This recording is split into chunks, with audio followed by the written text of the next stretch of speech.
Hello guys, welcome back to my YouTube channel exam Shiksha. I hope all you fine. आज हम आपके लिए लेके आए हैं भारत के गवर्नर वाइसराय, क्योंकि 1858 की क्रांति के बाद जो है इंग्लैंड की जो महारानी थी, महारानी विक्टोरिया, उन्होंने क्या किया, भारत में जो गवर्नर जनरल का पद होता था उसको हटा के कौन सा नया पद स्थापित किया, वाइसराय का पद स्थापित किया। अब हम जानेंगे भारत के जितने भी वाइसराय रहे हैं आज़ादी तक, उनको आसान सी दो ट्रिक्स के माध्यम से। तो ये जो आज की जो वीडियो है ये पार्ट नंबर 1 है।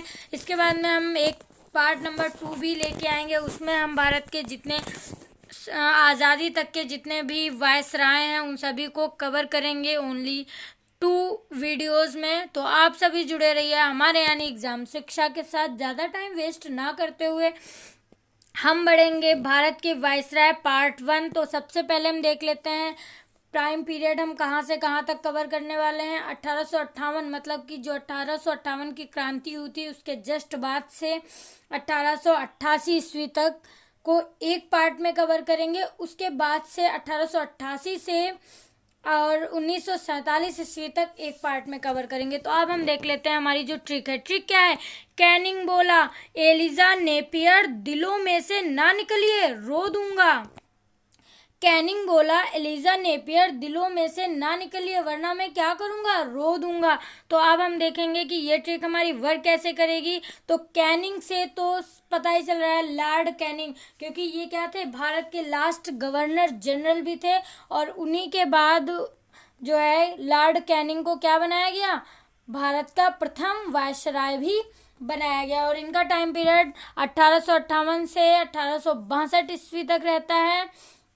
उसके बाद में जो सेकेंड वाइसराय होते हैं भारत के, एलिजा से लॉर्ड एलिग्न, और इनका जो टाइम पीरियड रहता है 1862 से 1863 ईस्वी तक रहता है। लमसम 1 साल ये भारत में वाइसराय के पद पर रहते हैं। फिर तीसरे नंबर पे जो आते हैं, क्या था, कैनिंग एलिजा नेपियर।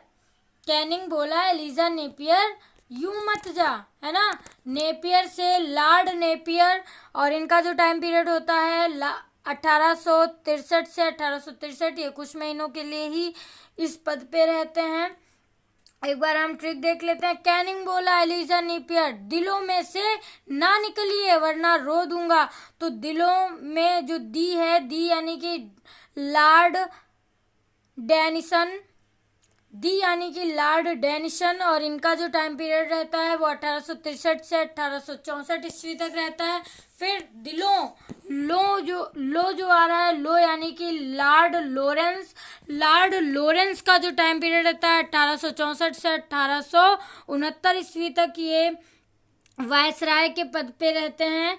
फिर मे से ना निकलिए, मे यानी कि लॉर्ड मायो, और जो लॉर्ड मायो हैं इनका टाइम पीरियड 1869 से 72 ईस्वी तक रहता है, मतलब 1872 ईस्वी तक रहता है। फिर से यानी कि लॉर्ड स्ट्रेची जो हैं वो भारत के 7वें गवर्नर वायसराय बनते हैं। उनका टाइम पीरियड रहता है 1872 से 1872 ईस्वी तक, यानी कि कुछ महीने ही रहते हैं ये।